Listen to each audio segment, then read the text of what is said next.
Okay. Ya comienza. Starts. Okay, so we're gonna move on and start today. We're welcoming everybody that is joining this webinar, and welcome everyone for the seminar series of Corruption and Impunity, session 4 on control and prosecution of corruption and within criminal networks. This event is organized by the Center for Mexico and Central America in the Institute of Latin American Studies at Columbia University in New York, and the Legal Research Institute at the National Autonomous University of Mexico too. And the goal of the seminar is to explore networks in order to describe vast ecosystems where relationships and instances of crime and corruption takes place. The series seeks to tackle the interdisciplinary challenge to discussing issues related to impunity with the aim of contributing to the definition, measurement, modeling, and control of this phenomenon. In this session, we will delve into an anti-corruption measure within criminal environments by examining the case of Guatemala. This case is considered paradigmatic because it focused on targeting illicit networks and promoting state-building objectives.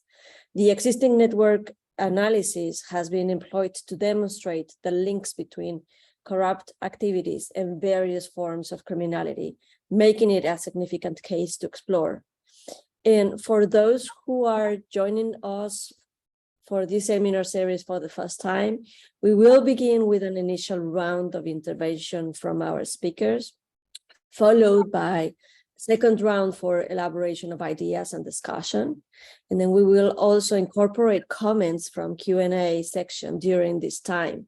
So please take a moment and kindly utilize the question and answer section on this platform to formulate your queries. So with this, I will give us very, very brief small word about our speakers in this wonderful lineup that we have today, and then I will give the floor to the first speaker, which is Harold Baxenecker. He lived in Guatemala for 20 years, where he was working on issues on peace and state reconstruction, and he is the author of the study Impunity and Illicit Networks, an analysis for their evolution in Guatemala, was published in 2019 by the Myrna Mack Foundation and the International Commission Against Impunity in Guatemala. He's currently a PhD student in Masaryk University in the Czech Republic. And then we also have Juan Francisco Sandoval Alfaro. He is the former chief prosecutor for the Special Prosecution Office Against Impunity, the FESI, from September 2015 to July 2021. He was also instrumental in the investigation and conviction of the former president, Alfonso Portillo, and 2 ministers on charges relating to money laundering and the embezzlement of $15 million. And we also have Professor Susan Rose Ackerman. She is Professor Emeritus of Law and Professor Emeritus of Political Science at Yale University. She is an expert in political corruption and development, administrative law, and the nonprofit sector and the public sector, and also in federalism. Her book, Corruption and Government Causes, Consequences, and Reform, published with Bonnie Palivka in the second edition, has been published and translated into 17 languages from the first edition. And for any of you who has ever read anything about corruption in academic literature, Professor Rose Ackerman is one of the most quoted authors, and we are very, very happy to have her. today here. So with this, please, Harold, the floor is yours, and you can share your screen, and we'll have your presentation first. Harold. Thank you, Isa.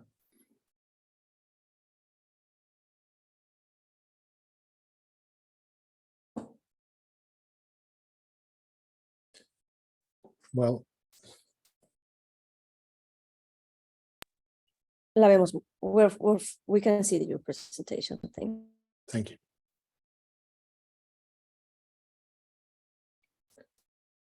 Okay, thank you for having me in this seminar. Today, my talk is about criminal networks and corruption, discussing, as you said, specifically the Guatemalan case from a network perspective. And well, when we talk about networks, we talk about relations. And the first question would be, whom with whom? Persons tend to form social relations. And then the topology of this network is shaped by the individual ties, but also the nodes or the actors are embedded in this network and somehow driven by this social structure. And then what are they doing together? The ties could be money flow, information flow, kinship relationships, contracting relations, etc., etc. These are all the interactions that make the operations of a criminal network possible. And then the question would be, who is who? This is about the attributes of the nodes or the actors. Are they politicians or businessmen or businesswomen? Are they elite members or drug traffickers, contractors or public officers, and so on? It's complex because often it's not clear. For example, how should we classify a mayor with links to a drug trafficking organization? Overall, networks are complex because of the multiplicity of these combinations of actors, ties, and attributes. And I have chosen 3 topics which I think are crucial when it comes to criminal networks. First, about criminal networks and political power. The word political is between brackets because it's not only about political power.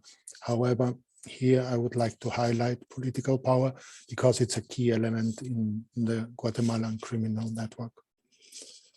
And when we talk about Guatemala's recent history, we talk about military dictatorship from 1954 to 86 and internal armed conflicts for 36 years until 1996. We also talk about a multiple transition from democracy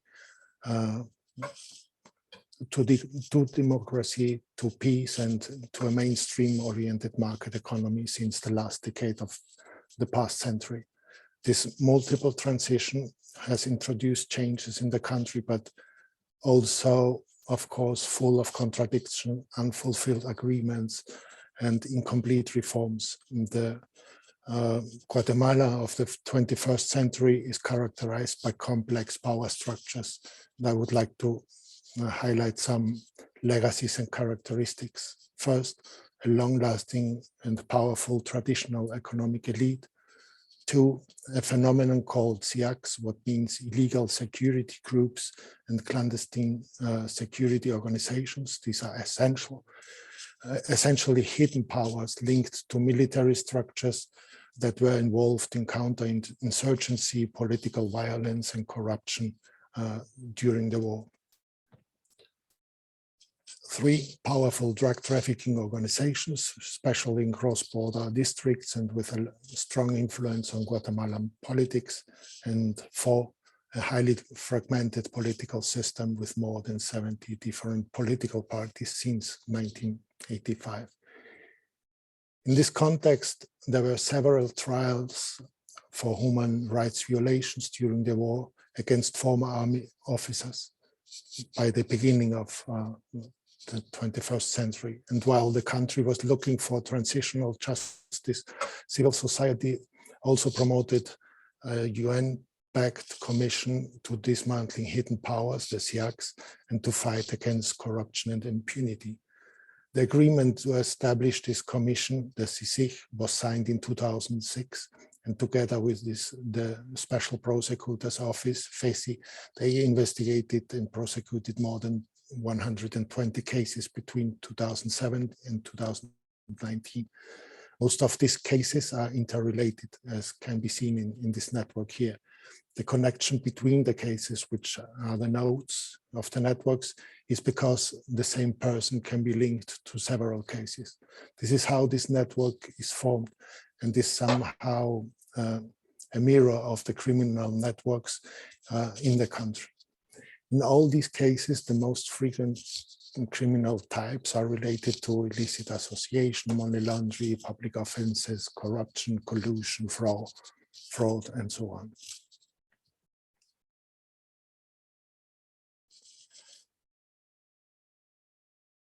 And here we can see the network of the Perez Molina government from 2012 to 2016. Perez Molina, who is a former officer of Guatemala's army, and he founded a political party called the Patriotic Party in 2000. It's important to mention somehow that the process of getting political power is just as interesting as the process of holding power. However, here we observe the network of President Molina's government between 2011 and 2015, more or less, based on information from 8 court cases. Some of the most important nodes in this network are President Perez Molina, yes, himself, Vice President Baldetti, and their private secretaries in the center, but also ministers and other high-level public officials, business people, mostly contractors, operators of shell companies, judges and lawyers, members of Congress, and so on. And we observe a process of political and economic accumulation, where the network is growing in complexity, but also the military character is somehow sustained by a certain degree of verticality and the subsetting of the network in components, in different components. So the verticality and the concentration in the network can be observed in the form of a high concentration of decision-making and resources in the main power actors, but also can be observed and measured in network terms. For example, in the degree distribution and the centralization in the network. These are basic measurements to understand the network structure, where an uneven degree distribution and the high network centralization mean basically that a few nodes have many ties and most of the nodes have a few ties. But at the same time, we can observe a certain degree of political and operational separation in different areas of the network. So we have a centralized network, but also, and we can here see a slightly different representation of the same network. We have clear, or more or less clear separation of different network components. Here we can observe 2 big components, the components around the green nodes, that is the main political economic network, and the smaller component around the blue nodes includes the high-level operations of the line, that is a large-scale customs fraud scheme, and on the other hand, also a complex money laundering scheme here in this second component. While the green component was publicly visible, the blue component remained largely hidden. In network terms, we can here speak also about a core periphery structure. We would have here 2 cores, a green core and a blue core with its peripheries, each component. And in that way, somehow power is protected in this form of compartmentalization, hitting an important part of the illegal operations here in this second and smaller component, interconnected always in a kind of weaker way with the main component, the green nodes. But who holds power in such a network? Is it a question of network position? Is it a question of node attributes or a question of the outcomes of the network? I want to compare 3 nodes as an example. Node 1, it's the vice president. She has many ties and is in a very central position in the network, publicly exposed and apparently received a large share of the rent in the network. She's still in prison and faces several charges. Node 2 is an operational mastermind of the money laundering structure. This node has few relations, but is bridging between 2 components. He's a non-public figure, and apparently he got a relatively small share of the rent, salary, basically. He accepted charges and then testified for the prosecution. And node 3 is a long-standing operational mastermind of the line, the customs fraud scheme, and linked to old military intelligence structures. Apparently few relations, but he is in the center of one of the components. And he is also a non-public figure and presumably received a medium-sized to big or large-sized share of the rent. He is fugitive and has not been imprisoned so far. So here, I guess there is no clear answer to the question who holds more power in the network. We could say that the central node is the most powerful, although the hidden power seems to be also in a powerful position.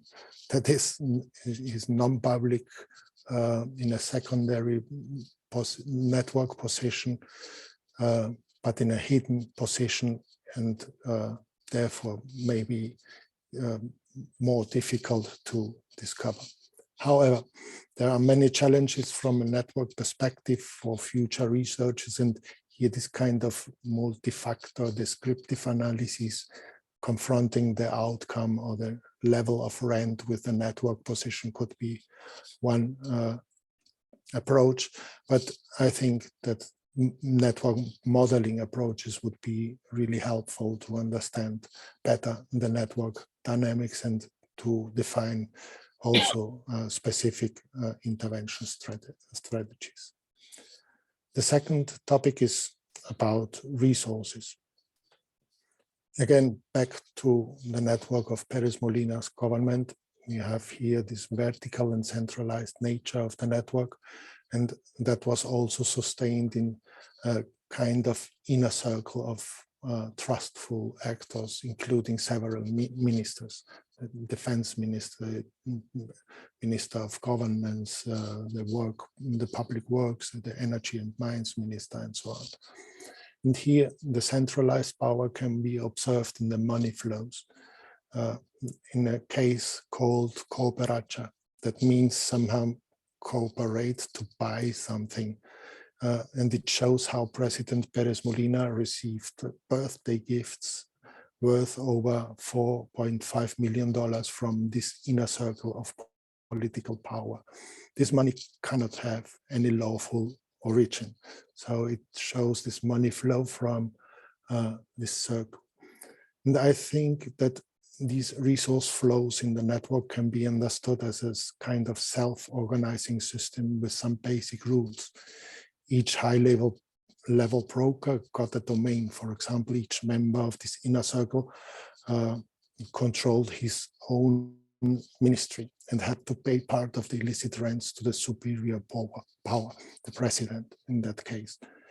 This system was also implemented down to lower levels. Each minister received part of the illicit rents produced in his own domain, while the lower levels received a lower share of the rent. And so on.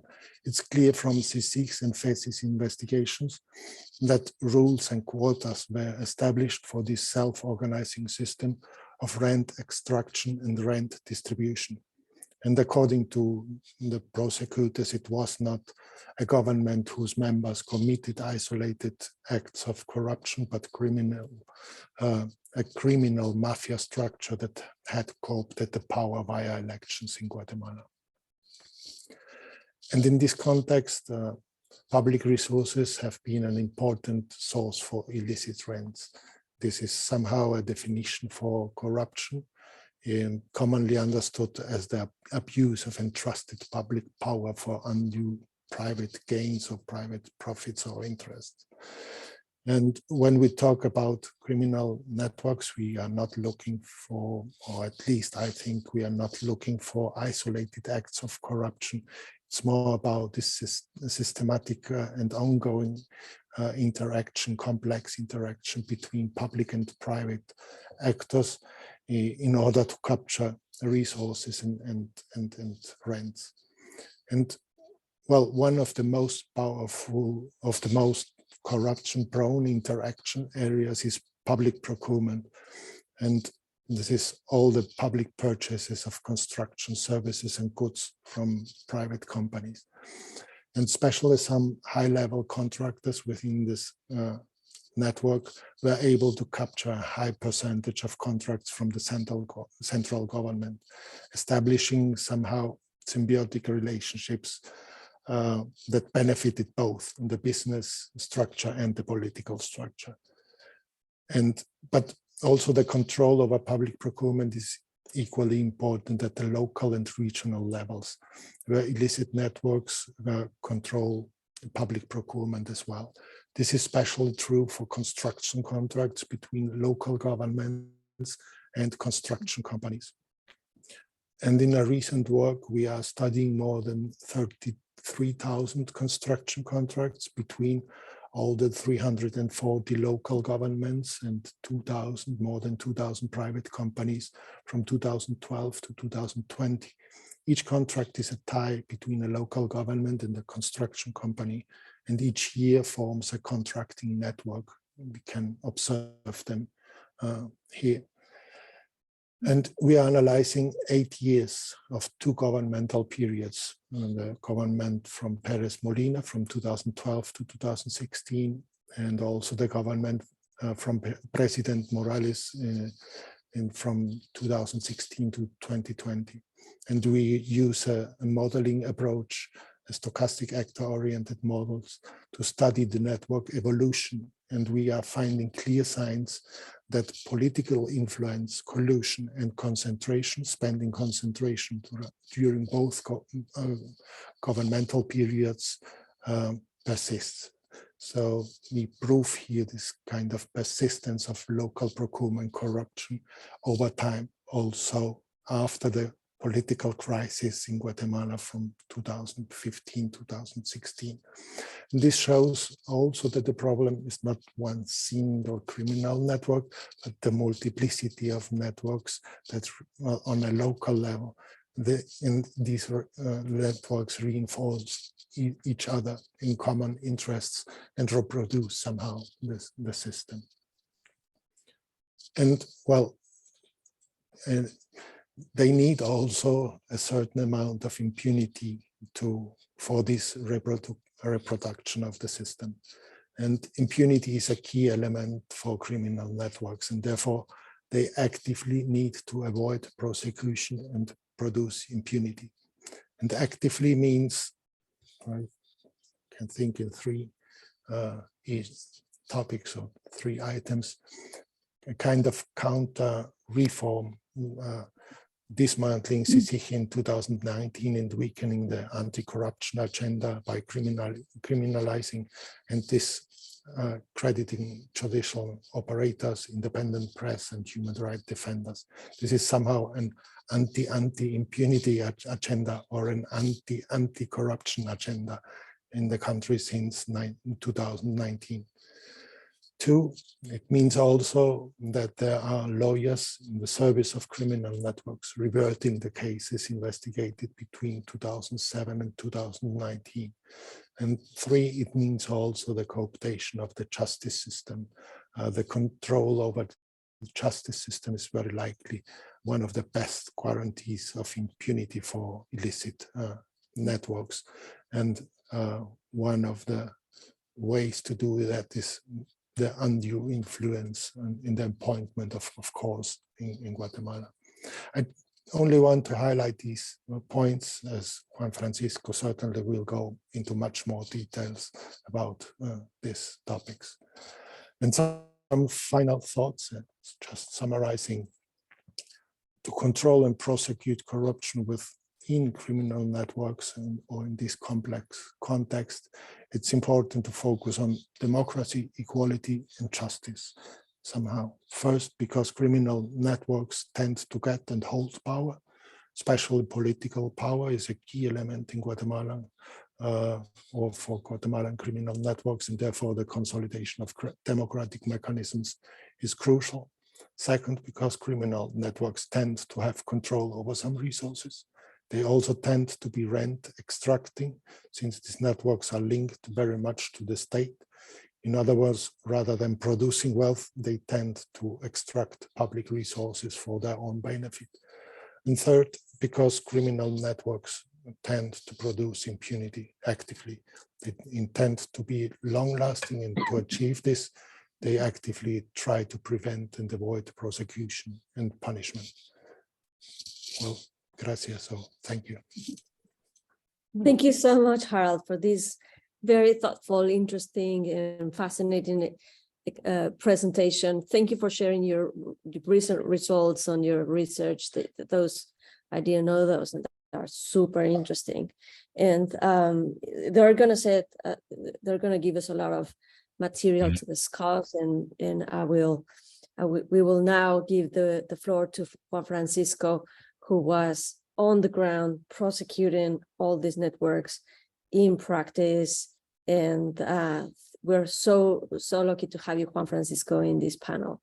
Welcome. He is going to present in Spanish. I am going to put a very, very rough and quick translation that we made of his slides in the chat of this webinar. So please follow through there too. Juan Francisco, bienvenido. Te Muchas escuchamos. gracias. La estabilidad de las instituciones en Guatemala tiene muchas complejidades, muchos matices, y tiene relación con aspectos abordados por Harald y directamente relacionados con la conceptualización que en su momento realizó la Comisión Internacional contra la Impunidad en Guatemala al respecto de cómo el manejo de la cosa pública en la región responde al funcionamiento de redes político-económicas ilícitas. Que esas redes son redes de poder insertadas en la política y los negocios, que ya no responden a una orientación ideológica, sino a intereses de enriquecimiento ilícito. Operan bajo una lógica de oportunismo, flexibilidad, continua entre lo formal y lo informal, más que como estructuras criminales permanentes, y tienen la capacidad de generar una suerte de contrainteligencia judicial para procurarse impunidad. Es esta última característica la que subraya el comportamiento de las redes y que ha construido un esquema que tiene como finalidad la garantía de impunidad y que impide la investigación de graves casos de corrupción. Si podemos iniciar ahí con la presentación. Durante los últimos años, pues hemos sido testigos de la instrumentalización del sistema de justicia en contra de operadores de justicia quienes defendieron los derechos de los guatemaltecos, lucharon contra la corrupción, lucharon contra la impunidad, y vemos cómo hoy esa suerte de contrainteligencia que fue descrita en la conceptualización que la CICIG hizo de estas redes, que fueron expuestas, presentadas y estudiadas por Harald, tiene hoy una cauda de, independientemente de la permanente persecución de líderes sociales, de comunidades campesinas, donde existe industrias extractivas y las comunidades se oponen a las mismas, de operadores de justicia de primera línea, 29 por lo menos hoy se encuentran en otros países, más los 10 que se encuentran actualmente procesados en Guatemala, y tenemos la desdicha, el infortunio de que, por ejemplo, hoy Virginia La Parra está cumpliendo 1 año de detención y Samari Gómez continúa también en prisión preventiva. En la siguiente diapositiva puedo exponerles cómo el impactante trabajo que en su momento desarrollaron los operadores de justicia hoy perseguidos se combina con una desenfrenada sed de venganza y una decidida intención de poner las instituciones del sistema de justicia al servicio de quienes detentan el poder. Constituye una amalgama, una combinación perfecta que explica una serie de decisiones arbitrarias en el patrón de actuación para deslegitimar a valiosos profesionales cuyo pecado, cuyo grave error fue prestar sus servicios para que la justicia llegara a todos.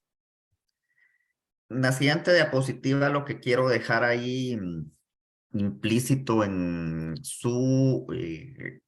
en lo que están pensando con respecto a la presentación es que los operadores de justicia, hoy perseguidos, hoy estigmatizados, hoy criminalizados, de quienes la coyuntura retrospectiva que se vive en Guatemala tiene relación con que cualquier intento por combatir la corrupción y la impunidad se obstaculiza. Lo atestiguan recientes eventos. En la parte final quiero solo hacer una recapitulación e inventario de algunos de los casos que nos presentó en este análisis de redes que fue presentado. Actualmente se han desbaratado esos esfuerzos.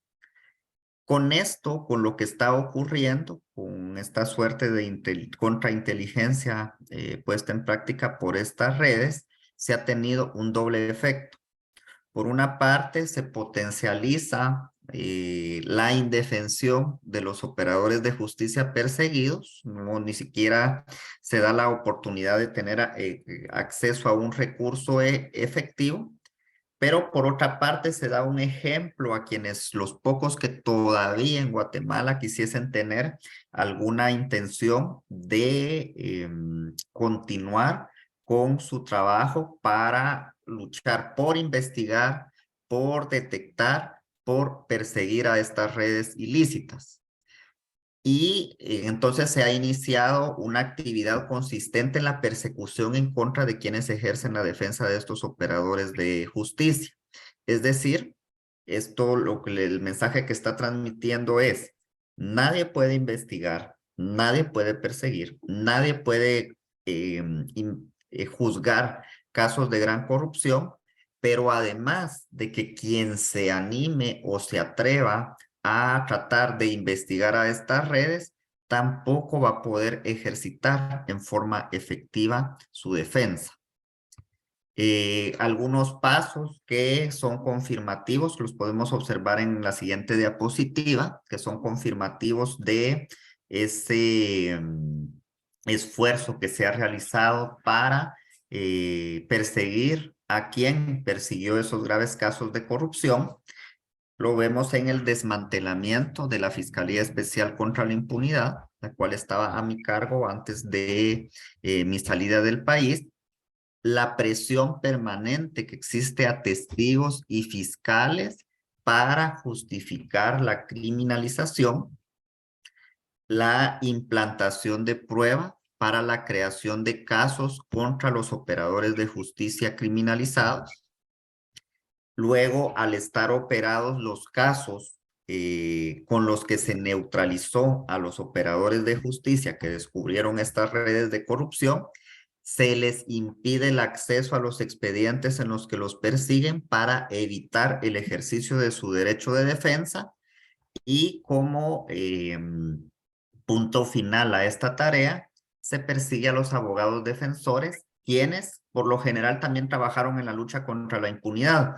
De hecho, no existen en el gremio de abogados en Guatemala son pocos los abogados quienes se atreven a ejercer la defensa de quienes investigamos casos de gran corrupción, estas redes, y entonces la defensa está centrada en 2 o 3 extrabajadores de la CICIG, quienes más por una parte por solidaridad y por otra parte porque la profesión lo demanda, ejercen esa defensa con el riesgo de que ellos también puedan ser objeto de persecución.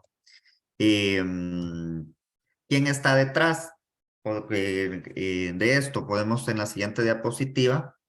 Lo que quiero externar y dejar documentado es que la radicalización de las acciones que ha emprendido el Ministerio Público en estos tiempos no corresponden a acciones aisladas, sino constituyen la respuesta de los poderosos para atacar a todas aquellas personas cuyas acciones permitieron ver a la población cómo el Estado se puso al servicio de algunos guatemaltecos, quienes sin ser de mayoría han hecho de Guatemala por siglos su finca. En realidad son pocas familias, pocas personas quienes se encuentran en la cúpula de el segmento empresarial del país, quienes definen cómo operan las redes enquistadas en el Estado. Y en esta época que estamos en un periodo especial donde se ha convocado ya un evento eleccionario, podemos observar cómo estas redes empresariales son quienes definirán quiénes gobernarán en Guatemala en los próximos 4 años. Permiten que algunos grupos operen en determinadas regiones, por eso es muy interesante el mapa ahí que explicó Harald, de cómo existen ciertas redes locales a las que esta cúpula empresarial le permite de alguna manera continuar operando porque no representa ningún riesgo para lo que han manejado por los siglos de los siglos en Guatemala. Pero por otra parte, se impide la participación de determinadas candidaturas. Es decir, el tema que podemos observar de redes criminales enquistadas en el Estado guarda relación directa con la manera en que se definen las elecciones y la supuesta democracia en Guatemala.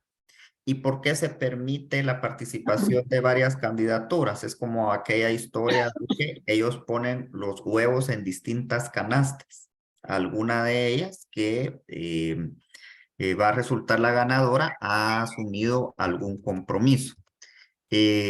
Son los actores históricos, como podemos, o lo trato de expresar en la siguiente diapositiva. Existe coincidencia entre los sectores que en los decenios de la guerra acallaron voces de ilustres guatemaltecos que luchaban en aquel tiempo por dar a conocer las violaciones a los derechos humanos cometidos contra los pueblos. Y los sectores que hoy dirigen la agenda del Ministerio Público, y no solo del Ministerio Público, sino por ende la agenda del organismo judicial, la agenda de las cortes, la agenda de las instituciones que deberían de velar por el control y la fiscalización, la Contraloría de Cuentas, el Tribunal Supremo Electoral, y todo esto dirigido contra operadores de justicia, entre ellos defensores de derechos humanos y funcionarios anticorrupción. Que esas coincidencias, que las trato de expresar en la siguiente diapositiva que será proyectada, esta afirmación, además de no ser casualidad, permite explicar que la utilización del sistema judicial en contra de defensores de derechos humanos ha sido una constante durante la historia reciente del país, como lo atestiguan no solo los eventos a los que he hecho referencia, en los que me encuentro involucrado, se encuentran involucrados otros amigos, colegas, sino la larga lista de casos concretos que documentan ese extremo. Entonces, hoy los perseguidos son quienes descubrieron esas redes de corrupción e impunidad. La siguiente diapositiva trata también de externar cómo la justicia está al revés. Distinto resulta que todos aquellos casos en que los delincuentes de cuellos blancos, quienes han saqueado las arcas del Estado, han vaciado la esperanza del ciudadano común y corriente, para quienes la justicia con esas acciones actuó de alguna manera tímida, para ellos está hoy totalmente asegurada la impunidad. De hecho, tenía algún inventario ahí de casos, algunos de estos fueron mencionados por Harald, casos emblemáticos e importantes. Tenemos el caso, por ejemplo, de la magistrada, actual magistrada de la Corte Suprema de Justicia, Blanca Stalin. La existencia de suficiente material probatorio. No obstante eso, un juez cerró, sobreseyó el caso, fue beneficiada por un juez, el juez Víctor Cruz, que de hecho está sancionado por las autoridades de Estados Unidos, pero la fiscalía hizo su parte, no impugnó la resolución y hoy el perseguido es el juez que denunció la presión a la que fue sometido por Blanca Stalin. El Ministerio Público ha externado que había ilegalidades en la recepción de la denuncia. Hoy el juez está en peligro de ser perseguido por haber cumplido con un deber. Él denunció la presión de esta magistrada. La magistrada retomó el puesto y hoy es una de quienes decide las acciones en contra de operadores de justicia perseguidos. Un segundo caso que también nos ejemplifica cómo la justicia está al revés. En el mes de diciembre culminó el debate por el caso conocido como La Línea, donde fueron condenados el expresidente Otto Pérez y la exvicepresidenta Roxana Valdetti. Sin embargo, hubo un sabor agridulce. El tribunal absolvió a 10 acusados y no valoró como medio probatorio la declaración de un colaborador, de Salvador González. Y el motivo por el que no valoró esa prueba es porque dijo que el juez no juramentó al colaborador, un tema de formalismo que impidió que se valorara no solo la declaración, sino la prueba que fue obtenida por virtud de esa colaboración. Y en el caso de otro colaborador, en el que a quienes les denominamos colaboradores en Guatemala son aquellos señalados que deciden colaborar con la justicia. Otro de ellos, Juan Carlos Monzón, fue obligado a denunciar a los fiscales a cambio de recibir beneficios procesales, o sea, un chantaje. Si no denunciaba a los fiscales que tuvieron anteriormente las investigaciones, él no iba a ser afecto a los beneficios procesales por haber colaborado con la justicia. Hay un caso donde existe una relación directa entre actores que pertenecen a estas redes, el caso conocido como X-Pisa, donde existen víctimas, ahí se puede visibilizar directamente a víctimas de corrupción. Y resulta que, pese a que en la primera instancia se obtuvo una condena, en apelación, la sala de apelaciones revocó las condenas. Sin embargo, el Ministerio Público pudo haber continuado impugnando para obtener justicia en ese caso. Sin embargo, una unidad del Ministerio Público que se llama de impugnaciones no subsanó un defecto en un recurso que había planteado, muy posiblemente fue en forma dolosa, y aquí cobró firmeza la absolución en favor de los acusados. Otro caso que también fue expuesto por Harald, estaban, por ejemplo, el caso de cooptación del Estado, donde también está involucrado el expresidente Otto Pérez Molina, donde varios acusados, como Juan de Dios Rodríguez, Alejandro Sinibaldi, Jules Widmer Probst-Grest, han sido beneficiados con arresto domiciliario sin ningún fundamento. Tenemos el caso de TCQ, donde a un español involucrado en la investigación con José Suárez Meseguer, él quiso, además de reconocer los hechos, brindar colaboración a la fiscalía. Sin embargo, se le negó eventuales beneficios porque esos beneficios estaban condicionados a denunciar a los anteriores fiscales. Tenemos, por ejemplo, el caso de la Telefónica Tigo, donde la misma fiscal general interrumpió el avance de la investigación. El caso Odebrecht, donde ya no se investigó los sobornos que recibieron por lo menos 107 legisladores, sino que por lo menos 7 operadores de justicia estamos perseguidos por la suscripción de un acuerdo que en su momento fue aprobado por juez, tuvo conocimiento la Corte de Apelaciones, la Corte Suprema de Justicia, la Corte de Constitucionalidad, pero lo que hicieron fue emitir orden de captura en contra de quienes realizamos la investigación. Tenemos el caso de las plazas fantasma en el Congreso, donde sustrajo de la persecución una jueza con una resolución a más de 60 involucrados. El caso de periodistas, por ejemplo, donde existe un exdiputado involucrado, además de que se absolvió al exdiputado Julio Juárez, la cual FESI no presentó todo el material probatorio al debate y además denunció a quienes en su momento investigaron el caso. Lloran sangre los casos de manipulación en la elección de altas cortes o cómo el caso Arca ha servido para tener perseguido a no solo a personal de la fiscalía, sino a quien en este caso está involucrado, un periodista que ha sido utilizado ese caso para, no solo para destruir al medio de comunicación, sino para atentar contra la libertad de expresión de un medio crítico, y así les podría ir dando un listado más amplio, pero le quiero ceder por ahí el espacio para continuar. Susan va a continuar y agradezco mucho por su atención y aquí estoy muy atento a sus interrogantes. Thank you so much, Juan Francisco.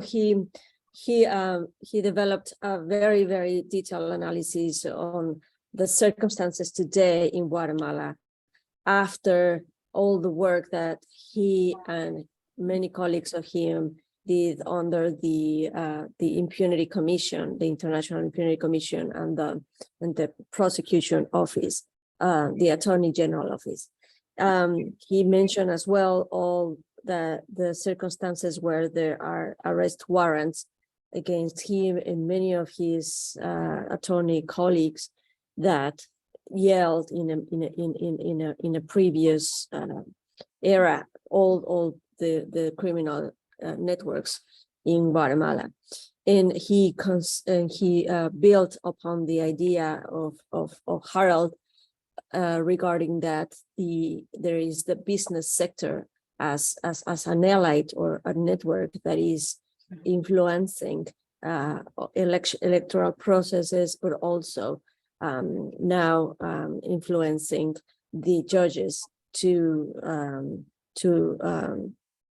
prosecute those who were fighting corruption some years ago, like his case. Well, with that, we leave the floor to Professor Ackerman. Thank you again for being here. Thank you. Thank you for inviting me. I'm certainly not an expert on Guatemala. I have just thought about corruption for a long time, but this is very, very interesting. Both of your presentations, and of course, Guatemala may be particularly troubling case, but certainly what's happening there has some analogies in other countries and other situations as well. And my only past contact with thinking at all about Guatemala was I wrote a paper on post-conflict peace building that was published in about 2006. And one of the case studies was Guatemala, simply because I was taking advantage of having a wonderful student who'd spent several years there, and I did some quite detailed work on what was going on there. And we were looking at post-conflict in several different countries, and what I think Harold mentioned before, one of the key factors about the Guatemalan case is that it's the same old elite that came back in power. And in spite of the promises in the agreement that were supposed to be helping people of low income and poor indigenous backgrounds, much of that didn't happen. So there was obviously a problem with that transition. Maybe it couldn't have been avoided, but you are showing it continuing to have an impact. So I think I want to talk a little bit about just the relationship between organized crime and politics, in which you can certainly imagine, and it's true in many countries, there's an antagonistic relationship between them. The government is trying to actually fight organized crime, and there may be a few people who are bought off, but it's basically a controversy. The way that you are describing Guatemala you could almost describe it as a merger. I mean, it's not so much like, it's not, I don't think quite captures it. I mean, that it's there's at least some aspects of the state and the criminal organizations seem to be so nested together that there's not much independence here. Although I'd like to hear from you about that. And so it's not so clear exactly where the power, who has the power. I think the network analysis is a really interesting, important way to sort of get at the connections that are there to help see who interacts with who. I think, as Harold mentioned, there can be, it can miss some things, right? So, for example, somebody who's very powerful, maybe so powerful they only need to talk to one person, and that person, carries out their orders, the way they want. And there was somebody in your chart that looked a little bit like that. But still, it's going to be a way to get at what's happening. And then, but the issue that it raises, of course, is what happens if you can, through say the law enforcement process, get rid of one of those nodes. Somebody who's had a really central thing through prosecuting and put it. How is the system very organized around those people? And those people are so jealous of anybody else that they don't really share power. They just boss people around. So if you get rid of them, then there's a chance that maybe either everything falls apart and it's just a complete mess, or there's some way to reconstruct it in a more sort of honest and functional way. Or is there a lot of organization, right? I guess that's the way of asking it, so that it's really sort of like a bureaucracy. I think some of the studies of mafia suggest that that's true, that that's what happens there. So that although there's a person at the top and are people at the top, it's not so dependent on the personality of and the sort of ruthlessness of whoever it is that's in the middle, and that it's important. I mean, at the top, right? And it's important to understand that if you're trying to think about moving from a system where organized crime is very important and embedded in the state to something else. What are you going to get from cracking down, right? I'll talk a little bit more about that later. I have one chart I want to show you. I mostly can you put that up on the screen, Lisa? Yeah. So this is a similar kind of research. Harold, you may know the work of Federico Ferresi, who was an Italian scholar who studied the Italian mafia, and at one point he was. And this is not politicians. I'm sure there's some politicians you can put in there, but this is based on wiretaps. He got access to police wiretaps, a very rich, dense data on 165 people with police phone intercepts in Italy. And the circles are, let me step back a second. The question that he was being asked is, can the Russian mafia come from Russia and embed itself in Italy and be successful? And what kind of relationship does it have with the Italian mafia? So the Russians are the two circles, and the Italians are the squares, and then there's a few extra people, a couple of Polish people and the Korean person, some unknown people. But you can see exactly the same kind of pattern that you had in the Guatemala case of very important nodes, people who are basically ordering other people around and taking messages in, some connections between the two different groups. The end story here was that the Italians law enforcement people, where there you have at least a certain degree of separation between the law enforcement people and the mafia, was to make use. Basically, there are two issues that happened.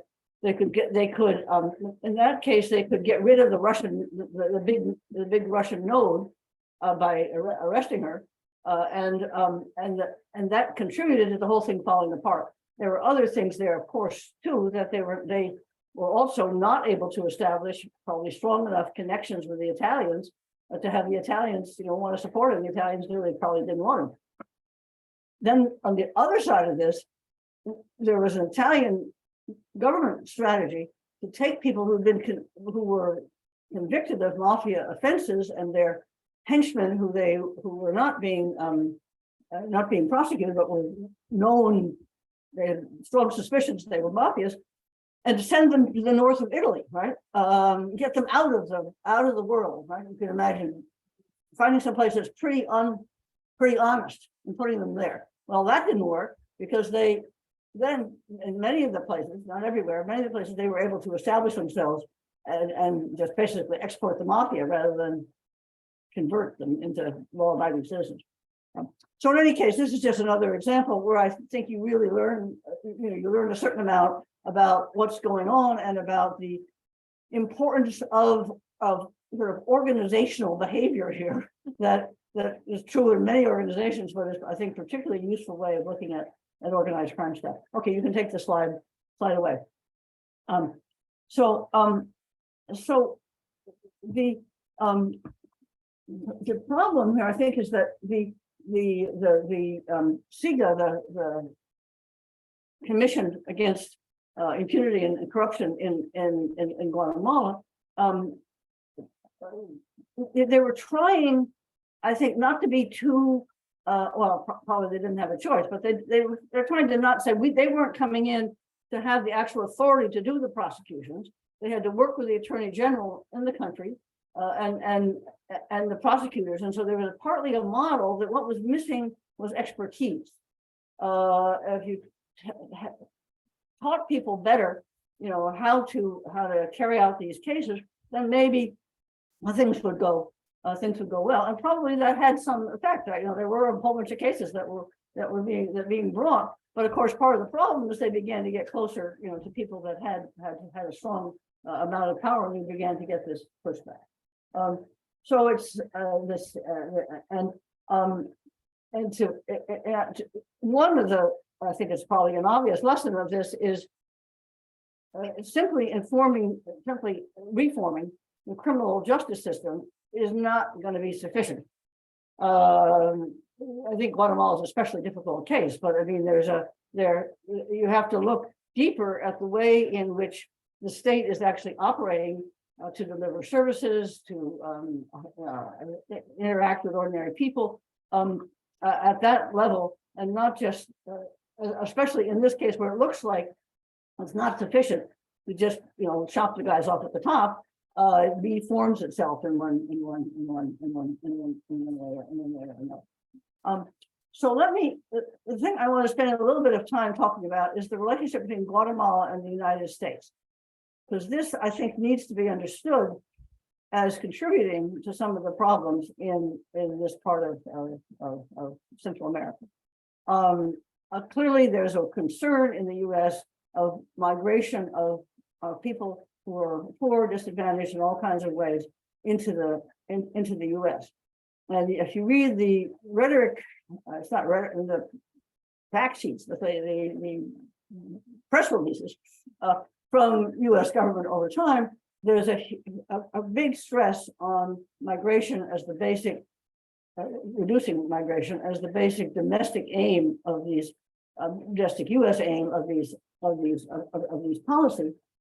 And you've had, this has been over several administrations, but you have several things happening in the Biden administration over the last couple of years, where Kamala Harris has been the point person here for it, that is trying to develop public-private partnerships in the development of Guatemala and other Honduras and El Salvador, the sort of northern part of Central America, and these are troubling. I mean, they're full of nice language about promoting the economic development of people who are low income, and women, the people who are disadvantaged in various ways. and about anti-corruption and good governance of having to be a piece of these things. But I think it's partly the question for the others of you on the panel. You're supposed to take that seriously. How would you do it, right? And of course, a piece of it, they're trying to involve the private sector, the U.S. private sector. Now, that may be helpful because to the Guatemalans, because to some extent, the U.S. private sector is worried, not just because they bring money in, but because they are worried about the Foreign Corrupt Practices Act in the U.S. There's some, deterrent effect there, especially when you're working through a program that is being presented by the administration. But it's very, very vague language. And the thing that struck me, there was a press release that came out just on February 6th, right? So this press release came out just 2 weeks after the Guatemalan government brings cases against a whole bunch of people who were involved in the anti-corruption effort. Of course, many of them are, for example, the Attorney General, the ex-Attorney General is in Washington, D.C. herself, and the other guy is the Defense Secretary in the new Colombian government. But it's a pretty dramatic assertion by the existing government of their aggressiveness with respect to basically take revenge on people who had been part of that earlier effort. This is not mentioned. So a couple of weeks later, you have the U.S. talking about how yes, we're going to be anti-corruption, good government, but I cannot. I understand the politics why you don't do it, but I'd say it certainly needs to be. You people who know something about the way in which the system works, and I'm sure there are people in the U.S. who do also. In the U.S. government who do also. Needs to be a piece of the discussion about what's plausible. I mean, the last thing I would hope you wanted is a lot of money, a public-private partnership, which is simply facilitating the extractive activities of the existing government, providing maybe a certain number of benefits. I just end with it. There's an image which is attributed to a guy named Harberger, a famous economist, who was talking about carrying ice cream across the desert to people who are really in need of something to eat, on an oasis. And how fast does the ice cream have to melt for it not to be worth it?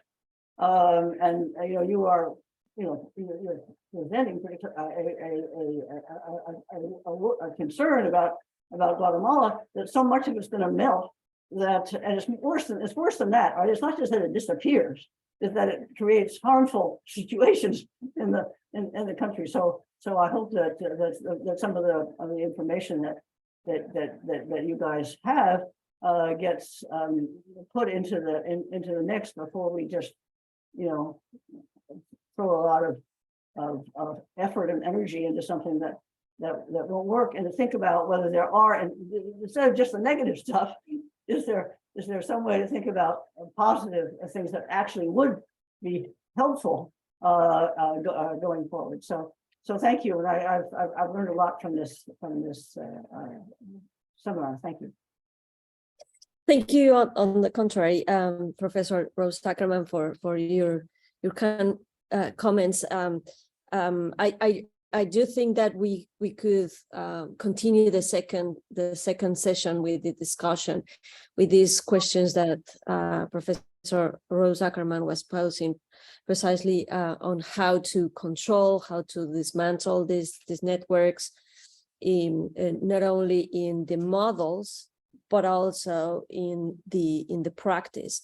So I've always wanted to ask you, Juan Francisco, did you had access to these kind of studies? Like, would you act differently if you had this information as a prosecutor? Would you have it? Would you find it useful? And then also like a big field of future in research that we need to pursue, coming from Professor Ackerman's comments, are the international influence in these networks, either economically and politically, and that is something that Harold and I and other colleagues studying corruption networks also take into account that we have a huge challenge to go internationally, because groups are fueled and are interconnected with other networks around the world. And Can I add one more sentence? It's not just about dismantling, it's about creating things. If you just dismantle, you just get a mess, right? I mean, there has to be some, you just get anarchy. So how, right. The other flip side of it, right? Okay. Yeah, so how do you create like an alternative order, perhaps, right? Like an organization that works in a good way, perhaps. So Harold, why don't you take on this time? We expect complete answers from you here. Okay. Yeah, he looks like he wants to talk. Yeah. Yeah, I'll try. I'm always quite pessimistic when it's about how to dismantle or how to create something new. Although I think in my role, let's say, of a networker or a network analysis, I would say that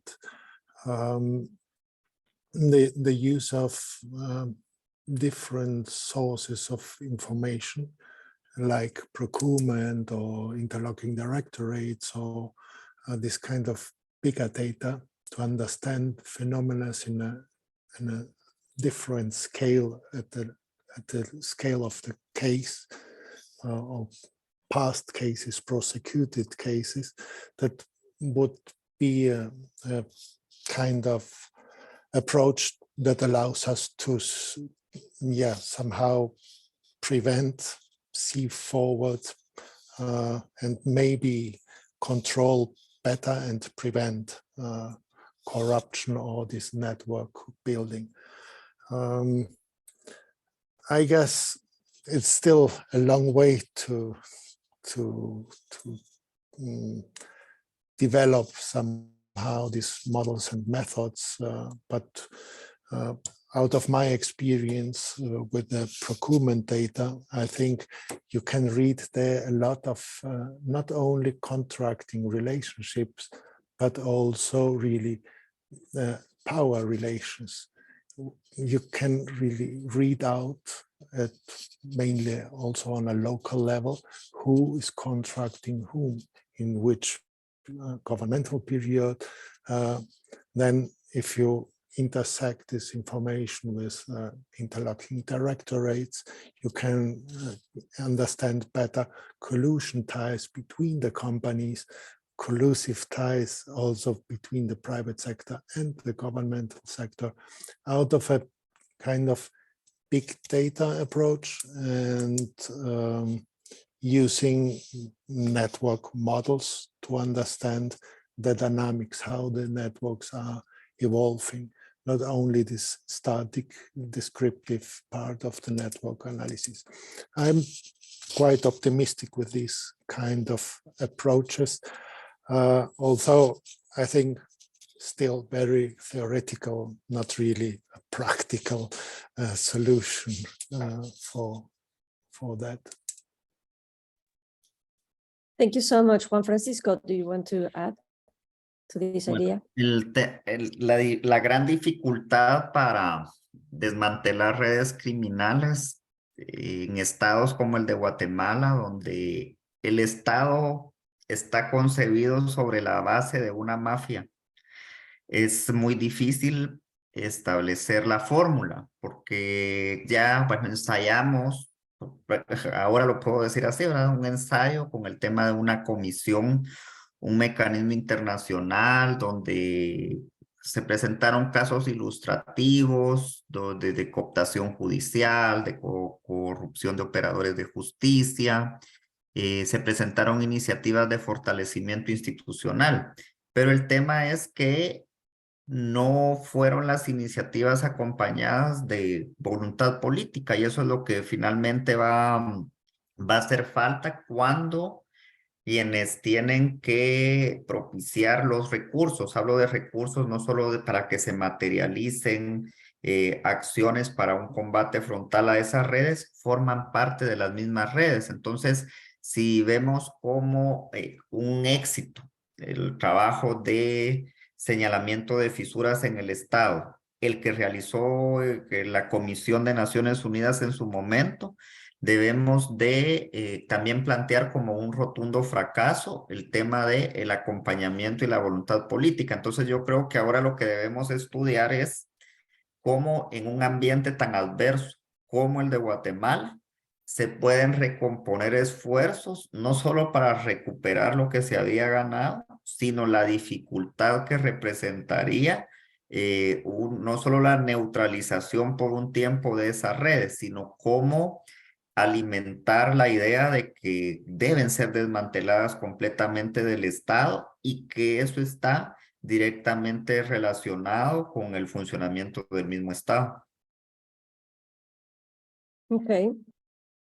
Well, thank you, Juan Francisco. And he went on mentioning the very importance of breaking the links between these groups of and powerful networks and criminal networks and the state capacity to prosecute them. And he also pointed that the goal of the CICIG at Guatemala was to dismantle those networks. And I think his appreciation is that this goal was not succeeded because of what is happening at this point, right? So the question of how to build into a new order, you know, it comes more interesting at this point. There's a question from the audience, and somebody's asking how similar are these type of fraud and corruption schemes to the ones in the North America, if there are any similarities that we can point out. Susana, I don't know if you want to take on this for the last round of comments. Well, I mean, North America is what, Canada, the US, and Mexico. So there's some differences here, but just take the US. We certainly have plenty of examples of fraud and corruption. And there certainly have been, particularly at the local level, there have been plenty of historical examples and some more contemporary of state and local governments that have probably not quite at the level of intersection between violence and corruption that you're describing in Guatemala, but of what you could call capture, you know, there, and you can find plenty of examples like that in American history of cities being basically taken over by groups that are enriching themselves. There are, I think, one interesting set of situations are the cases where you see transformation, right? Where you see governments that have been, say, for a period of time, controlled by, maybe mafia is not quite the right word, but by these groups that are extracting personal gain out of their political positions. And the examples, there's a couple of different versions of it. One is that some parts of the business community gets angry about all the exploitation, how they're being exploited. And although some part of the business community is benefiting, another part, say, in one example in New Jersey, the railroads, right, were very important. They were being taxed a lot, and they got angry because they were being taxed too much.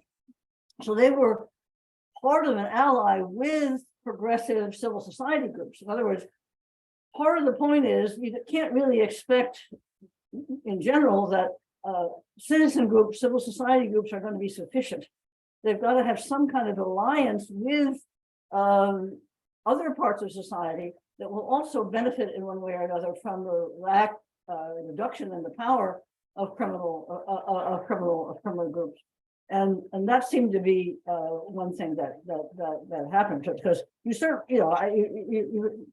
people are greedy and people want to benefit themselves, and you make it easy for them to do it, it's likely to happen. There's a nice book about New York City, you know, about the different ways and different examples of criminal activities over over time in the way in which they were fought and other things that came about. So on the one hand, I want to be clear that there certainly are examples, but on the other side, we do have some cases because I wouldn't call, it's not the whole society is not so embedded with criminal groups. You've got cases of being able to use the existing system to get out of what is there. But things have gone on for a long time, and I was consulting at one point with we just went to one meeting about corruption in Quebec. Long running corrupt scandals involving a city, a very large city, and it was just what you were talking about. So it was all procurement. I mean, it was fairly well organized. And there, my question was, what about the lawyers and the architects and the sort of engineers, the professional people who were benefiting from this, but who must have some professional norms, must have noticed that things were going on, right? I mean, Juan Francisco, you're a lawyer, and you must have noticed this. You're in the midst of this yourself, right? So, how did this thing go on for decades until it was finally, revealed and there was prosecutions? But I think that's another, kind of loci in some societies of opposition in a group that itself has some of its own, power and professional sense. So maybe that's a partial answer. Yes, absolutely. So once we have a cover in several cases, once these networks are uncovered and everybody knows about them, the example of Guatemala teaches us that if an effort to reform legislation, to bring into international organisms into state building strategies, and to create a new legal environment to prosecute corruption that worked for many years in Guatemala, and now it's turning into the other side. Person from the public also says, like, there's hundreds of people in exile at this point, and what can be done from outside the country, from them. For me, it's a very very troubling case. And what's happening right now, the revenge that's being taken right now, is casting doubt on the whole enterprise. So things may be worse, and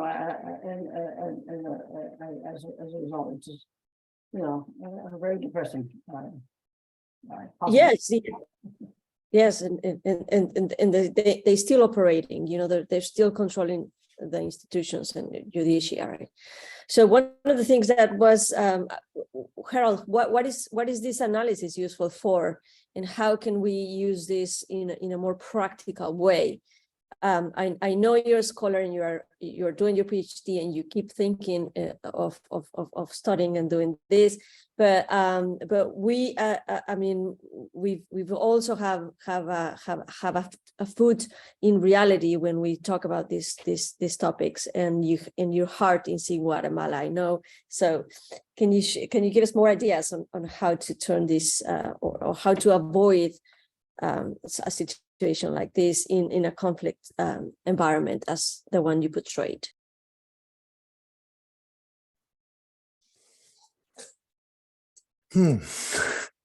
Well, I guess it's exactly not about to extract a single node, a single central node from a network, and this has been somehow an approach mainly to drug trafficking organizations in the past. It generates more instability and conflict and violence normally around this kind of extracting approach. So let's say, okay, a lesson learned maybe for the future to not do it that way, but learn from the networks that is more like important to read different layers that interconnect the same actors. Let's say the economic layer, the political layer, but also the more kind social level where you go into friendships, kinship relationship, and so on. So that's this kind of, what kind of opportunity do people have also to create this criminal ties to each other in so many different layers. And maybe we are not having a look at all these complexity as well. I know it's also still very theoretical. I'm kind of maybe out of ideas, of practical ideas in the current situations, how to approach it. However, I would go back to my last thoughts. I think elections are a critical moment for criminal networks. A re-election, let's say on a local level, of a mayor is a critical issue. The re-election determines the continuity or not of one actor. Of course, the other one could replace and reproduce the same system. Still, it's an opportunity for a political change, I would say. So that's why I would underline democracy as one of the most important issues, of course, together with the justice system. Prosecution is important, but the central role of politicians or political power in these networks, at least in Guatemala, makes me think also about democracy. Yes, and it definitely it's a work for a multidisciplinary group. I mean, this illustrates perfectly how network scientists need to be working with social scientists, of course, and in different fields to bring up ideas in terms of reform, in terms of economic incentives from these markets that can be perpetuated in territories where it's a natural route for trafficking, where in places where it's hard to believe that we're going to finish or we're going to end the business of the illicit business in these territories. So how to bring also all those incentives and factors into the debate, to the analysis is quite relevant. Also, Juan Francisco, and this would be for the final round of comments. Somebody's asking, like, is there anything that it should be changed in the model of the interventions, of the international interventions of the OAS and the UN? Do you think is there anything to improve there? Bueno, ante la dificultad que existe hoy en Guatemala para perseguir redes de corrupción, o sobre todo por el enquistamiento en el Estado, hemos estado a expensas precisamente de esa intervención a nivel internacional. Hemos visto cómo, por ejemplo, me encuentro viviendo en este momento en los Estados Unidos, desde lo que permite su legislación, han realizado o han adoptado una serie de medidas, el tema de la imposición de sanciones, que algunas son de índole política, las que realiza el Departamento de Estado, en otros casos son de índole financiera que afectan a actores corruptos, pero en gran medida dependerá el éxito de las medidas que se adopten, de la articulación que se haga. Es necesario que se articulen esos esfuerzos en distintas latitudes, en distintos ámbitos. Yo pongo un ejemplo. Como se detectó de que la fiscal general era parte de estas redes de impunidad o una de las ejecutoras de acciones para detener el combate a la corrupción, fue sancionada ella en lo personal y el Ministerio Público supuestamente no percibe apoyos económicos del gobierno de Estados Unidos. Pero, como decimos en Guatemala, echa la ley, echa la trampa, se le dio la vuelta y recibe apoyo por medio del Banco Interamericano de Desarrollo, en el que Estados Unidos, el 30% por lo menos de las decisiones dependen mucho del gobierno de los Estados Unidos. Entonces, los esfuerzos internacionales serían más robustos si existiera congruencia en las acciones que se implementan.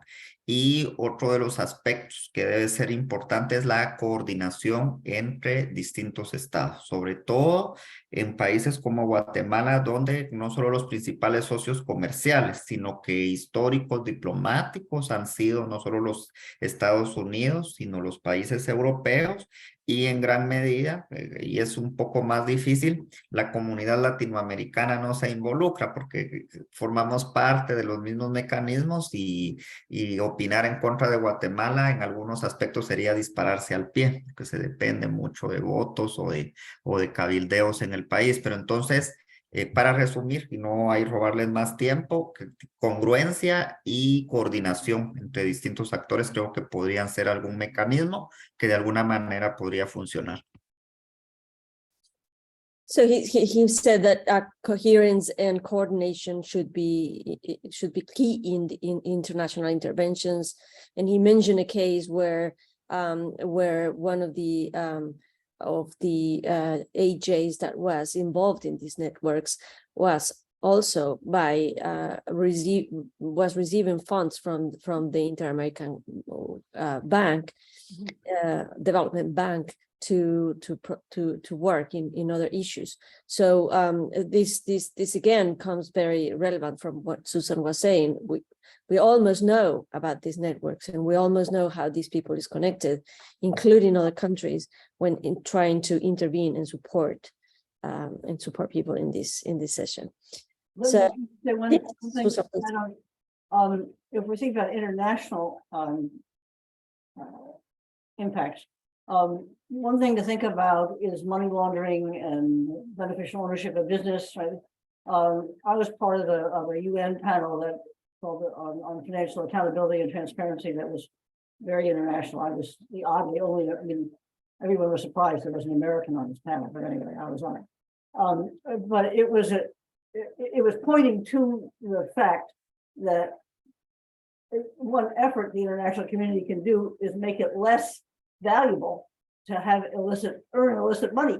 Make it harder to get it across the borders for shell corporations, all sorts of things. These are not easy to do, but it can be a piece, and it's something that requires international effort as opposed to some other thing.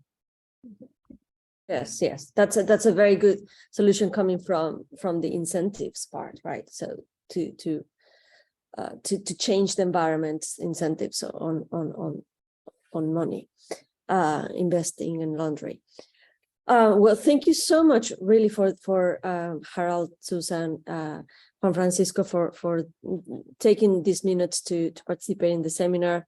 I would like just to say special thanks to Ana Oropesa, Ambar Pagan at ILAS at Columbia University, and Fernando Santillan and Hector Zavala at UNAM Boston, and the Legal Research Institute at UNAM too. And stay tuned for the next month's session, which will be on the use of network analysis for anti-corruption interventions and new findings with Claudia Baez Camargo and Jacopo Costa from the Basel Institute of Governance. Thank you again for this wonderful session. We will be posting this the session on ILA's Columbia YouTube channel and also on the Facebook channel. Thank you so much again, and thank you everyone for connecting. Thank you. Gracias. Buen día. Thank you.